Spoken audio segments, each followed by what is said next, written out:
So now you see that I've taken my loaves out from rising from the oven. And this one has not risen a whole lot, but that's okay. But this one has risen quite a bit. All right.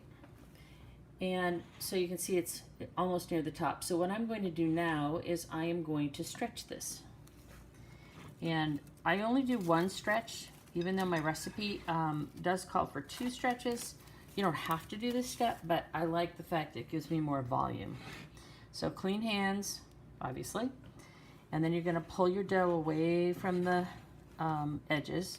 And when you do this, you're kind of scooping it up away from the sides. And you're gonna pull it straight up and fold it over. And then you're gonna turn a quarter of a turn and do the same thing again. You're gonna do that all the way around until you have folded the entire, stretched and folded the entire thing. So you stretch it, fold. You just fold it right back on itself. And stretch it and fold. And the last one.